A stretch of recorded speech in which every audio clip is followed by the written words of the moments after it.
আসসালামু আলাইকুম রহমতুল্লাহি ওবরকাতুহ। সম্মানিত দর্শক, ডক্টর মোহাম্মদ ইউনূস ক্ষমতা গ্রহণের পরেই তাকে নিয়ে যে কয়জন লোক কন্টিনিউয়াসলি সমালোচনা করছেন, আমি তাদের মধ্যে একজন। কেন সমালোচনা করেছি বা করে যাচ্ছি, এর মূল কারণ হলো যে এই ভদ্রলোক অনেক বড় মাপের মানুষ, প্রাজ্ঞ, দেশ বিদেশ ভ্রমণ করা মানুষ, এবং আমার সঙ্গে তার সুদীর্ঘকালের পরিচয় এবং সখ্যতা। সমালোচনা করে সেই কারণে যে তিনি রাজনীতির ব্যাপারে উদাসীন এবং তার যে বাস্তব অভিজ্ঞতা সেটি নেই, এবং তিনি তার আপন কর্মে বেশ স্বাচ্ছন্দ্য অনুভব করেন।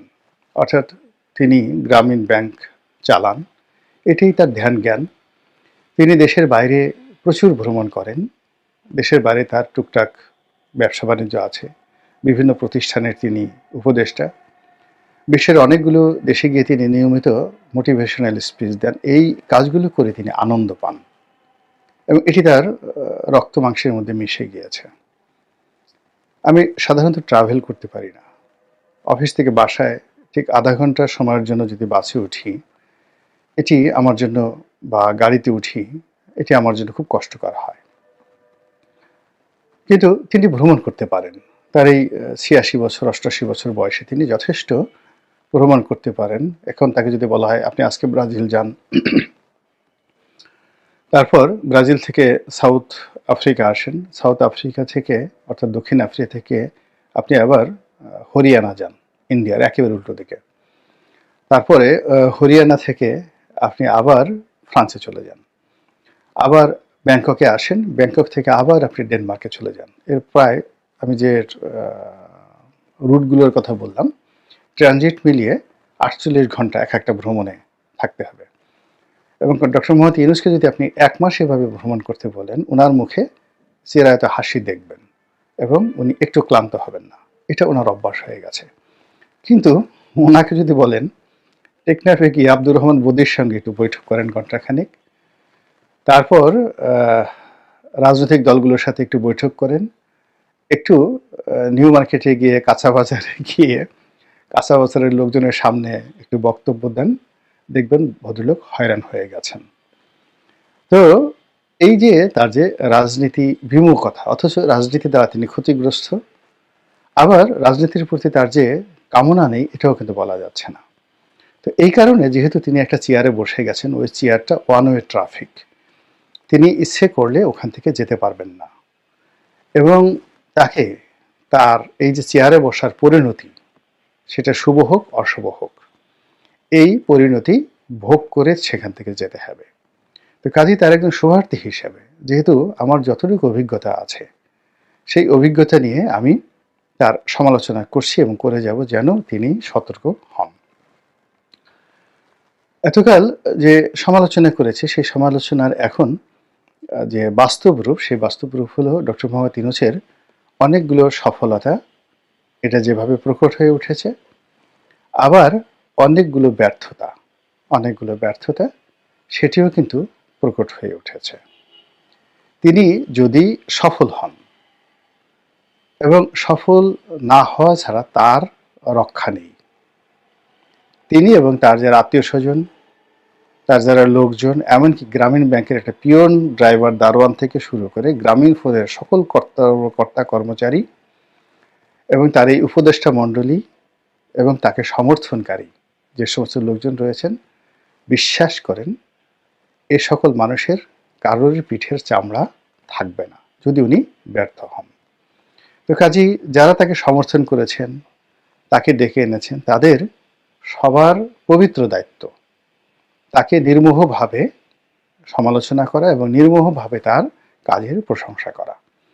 তো সেই প্রশংসা করাগুলো যা তাকে ইন্সপায়ার্ড করবে, একই সঙ্গে তার সমালোচনা যদি করা হয় মান সম্মান সহকারে, যেন তিনি হতাশ না হয়ে সতর্ক হয়ে পড়েন। আমি সাধ্যমতো চেষ্টা করেছি তাকে অশ্রাব্য, তারপরে যে আমি শেখ হাসিনাকে নিয়ে যে সকল কথা বলেছি, তার ১০০ ভাগের ১ ভাগ কথাও কিন্তু তাকে নিয়ে বলিনি, কিংবা অতীতে তারেক রহমান সাহেবকে নিয়ে, বেগম খালেদা জিয়াকে নিয়ে, বিএনপিকে নিয়ে যে কথাগুলো বলেছি, এখনো যে কথাগুলো বলি, ওইরকম ভাষায় কিন্তু আমি আসলে তাকে নিয়ে কখনো বলিনি।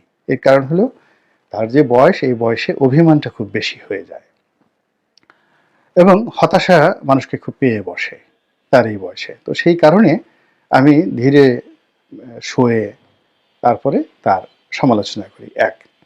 দ্বিতীয়ত, আমি কেবলই মাত্র তিনি ছাড়া অন্য কোনো উপদেষ্টা বা অন্যান্য যারা তার লোকজন রয়েছেন, যাদেরকে তিনি ইতিমধ্যে রিক্রুট করেছেন, সেটা দেবপ্রিয় বাবু বলেন, বদিউল আলম মজুমদার বলেন, আলী রিয়াজ সাহেব বলেন, তারপরে কামাল আহমেদ সাহেব বলেন, যাকে সাংবাদিকদের বা সংবাদপত্রের যে সংস্কার, এই কাজে নিয়োজিত করা হয়েছে, তাদের সম্পর্কে একটা সিঙ্গেল সমালোচনা আমি করিনি এখনো পর্যন্ত। তারপর যারা উপদেষ্টা রূপে রয়েছেন, নাহিদ রয়েছেন, তারপরে নাহিদের সঙ্গে আর একজন আছেন, তো তাদের সম্পর্কে আমি কোনো কথা বলিনি। এর কারণ হলো ওনারা সবাই আমার যে জ্যেষ্ঠ সন্তান তার চেয়ে ৩-৪ বছরের ছোট। তো কাজেই ওই চেয়ারে বসে আছেন, আমি কেবলই তাদের চেহারার মধ্যে আমার সন্তানের প্রতিচ্ছবি দেখি। তো যার জন্য তাকে নিয়ে কি সমালোচনা করব? বাইরে যারা আছেন সমন্বয়কদের মধ্যে যারা সিনিয়র, বিশেষ করে উমামা আছেন, তারপরে সার্জিস আছেন, এখন তারপরে আরেকজন ভদ্রলোক আছেন, আমি বারবার শুধু তার নামটা মনে করতে পারি না। এই সময়টাতে তাকে নিয়ে অনেকেই সমালোচনা করেন। পরে জানলাম যে তিনি আমার নির্বাচনী এলাকায় বিয়ে করেছেন। তো এই ভদ্রলোকদের সম্পর্কে, এরা আমার সন্তানের বয়সী, তাদেরকে নিয়েও আমি এখন পর্যন্ত কোনো সমালোচনা করিনি এবং তাদের কোনো নেগেটিভ কথাবার্তা আমি শুনি না, কখনোই শুনি না। এর কারণ হলো যে আমার জীবন ব্যক্তিগতভাবে একেবারে গত 15টি বছরের মধ্যে 10টি বছর রীতিমতো জাহান্নামের মধ্যে ছিল। তো এই যারা যুবক, যারা জীবনের ঝুঁকি নিয়ে অন্তত শেখ হাসিনা রেজিমের যে একটা অবসান ঘটিয়েছে, ফলে আমার ওই শেখ হাসিনা সংক্রান্ত, আওয়ামী লীগ সংক্রান্ত যে ভীতি ছিল, ভয় ছিল, আতঙ্ক ছিল, অস্বস্তি ছিল, সেই কারণে আমি আসলে তাদের সকলের প্রতি কৃতজ্ঞ। 2 নম্বর হলো যে যারা এই মুহূর্তে উপদেষ্টা হয়েছেন, আপনারা সবাই জানেন যে এখন এটা ওপেন সিক্রেট হয়ে গেছে যে প্রথম দিকে ডক্টর মোহাম্মদ ইউনূস বা সেনাবাহিনীর পক্ষ থেকে একটি জাতীয় সরকার করার চেষ্টা করা হচ্ছিল এবং রাজনৈতিক দলগুলো থেকে প্রতিনিধি নিয়ে একটা বড় আকারে সরকার পরিচালনা করার একটা চেষ্টা ছিল এবং সে ধরনের জাতীয় সরকার হলে রাজনৈতিক যারা লোকজন আছেন তারা অনেকেই অন্তর্ভুক্ত হতেন এবং সেখানে হয়তো আমিও হতাম, কিন্তু রাজনৈতিক দলগুলো সেটা গ্রহণ করেনি। এর কারণ হলো যখনই একটা জাতীয় সরকার গঠিত হতো, এই নির্বাচন করা থেকে শুরু করে বর্তমান যা কিছু হচ্ছে সব কিছুর জন্য সেই জাতীয় সরকার দায়ী হতো এবং রাজনৈতিক দলগুলো এখন যেভাবে কথা বলছে ওভাবে বলতে পারেনি। তো যেহেতু রাজনৈতিক দলগুলো স্বল্পতম সময়ের জন্য 1 বছর 2 বছরের জন্য ক্ষমতা পেতে চায় না, তারপরে যাকে বলা হয় উপদেষ্টা হওয়ার জন্য রাজনৈতিক দলগুলোর, বড় বড় দলগুলোর কারোরই ইচ্ছা ছিল না, তাহলে তো তারা প্রস্তাব গ্রহণ করত। অন্যদিকে আমরা যারা নির্বাচিত হয়ে সংসদ সদস্য হয়েছি, রাষ্ট্রীয় ক্ষমতা ভোগ করেছি, ফলে আমরা এটার সৌন্দর্যটা জানি, আরাম আয়ের জানি, আবার এটার বিরোধ এবং বিপত্তি জানি। তো এখন যারা এই অল্প সময়ের জন্য 1 বছর 1.5 বছর বা 3 মাস 6 মাসের জন্য হন, মূলত তাদের সবারই আর রাজনৈতিক ক্যারিয়ার থাকে না। এবং আপনি দেখেন অতীতে যারা এই তত্ত্বাবধায়ক সরকারের উপদেষ্টা হয়েছেন, তারা কেউ কিন্তু আমাদের সমাজে ওয়েল অ্যাকসেপ্টেড হননি, কিন্তু তারা সফল হয়েছেন, কিন্তু তারপরেও এই সমাজ তাদেরকে গ্রহণ করেনি। তো সেই ক্ষেত্রে যারা উপদেষ্টা হয়েছেন তাদের জন্য মূলত আমার বলতে গেলে এক ধরনের ভালোবাসা, শ্রদ্ধা, সহযোগিতা থাকা উচিত। কেননা যারা হয়েছেন তাদের সবারই সামাজিক জীবন, অর্থনৈতিক জীবন, পারিবারিক জীবন বিনষ্ট হয়ে যাবে আগামী দিনে।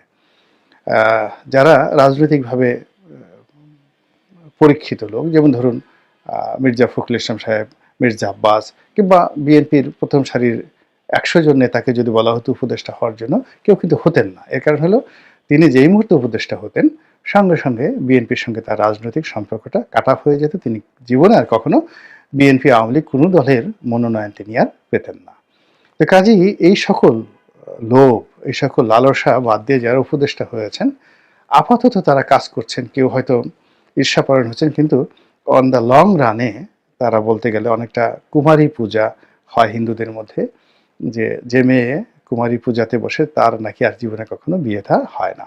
তো এইরকম এখন যারা আসছেন তারা অনেকটা কুমারী পূজার সেই যাকে বলা হয় সেই উপলক্ষের মতো। তো এদের সামাজিক জীবন আজকে চিন্তা করুন, আসিফ নজরুলের অবস্থার কথা চিন্তা করুন, রেজওয়ানার অবস্থা চিন্তা করুন।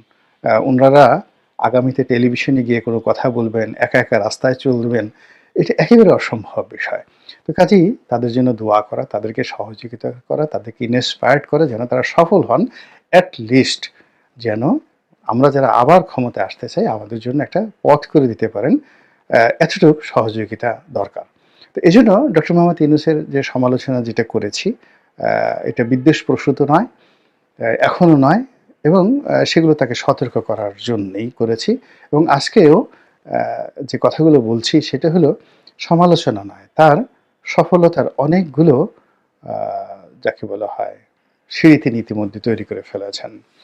আমাদের যে ব্যাংকগুলো, সেই ব্যাংকগুলোতে আসলে অনেকগুলো ৮ থেকে ১০টা ব্যাংক পুরো মাত্রায় দেউলিয়া হয়ে গেছে। তো তিনি ইচ্ছা করলে কিন্তু এই ১০টি ব্যাংককে দেউলিয়া ঘোষণা করতে পারতেন। দায়-দায়িত্ব তার হতো না, দায়-দায়িত্ব হতো যাকে বলা হয় শেখ হাসিনার।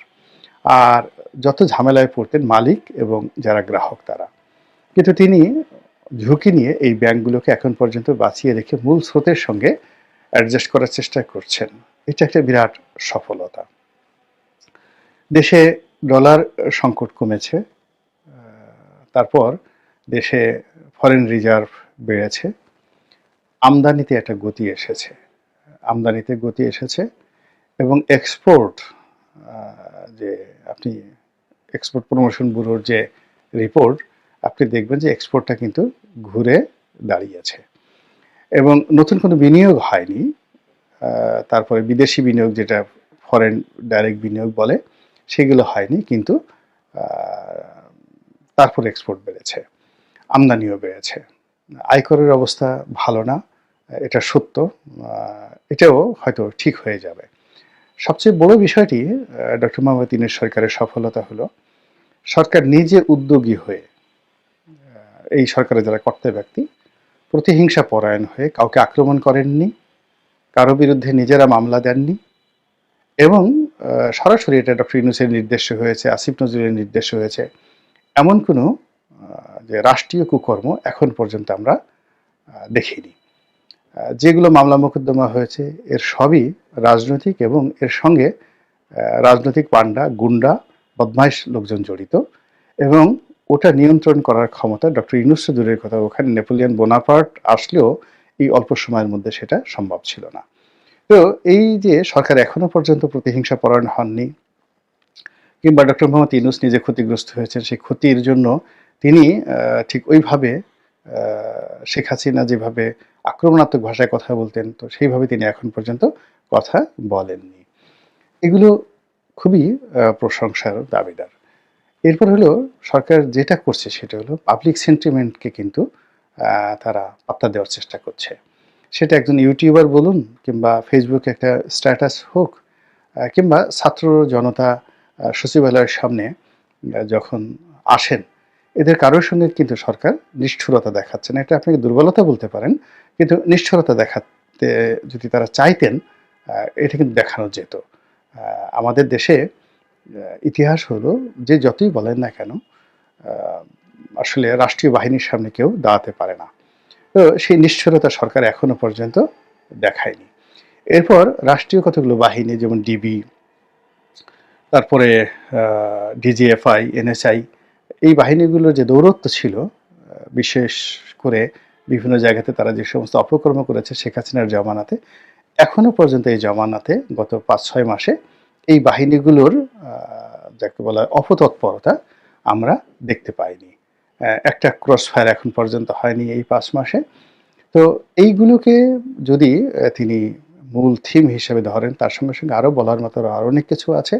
শুধুমাত্র আইনশৃঙ্খলা রক্ষা করা এবং নব্য চাঁদাবাজদের, বেশি না, সারা বাংলাদেশে ৪-৫০০ লোককে যদি অ্যারেস্ট করা হয়, একটু যাকে বলা হয় শাস্তি দেওয়া হয়, আমার মনে হয় ডক্টর মোহাম্মদ ইউনূসের যে ভাবমূর্তি, সেই ভাবমূর্তিটা রাতারাতি ১৮০ ডিগ্রি অ্যাঙ্গেলে ঘুরে যাবে।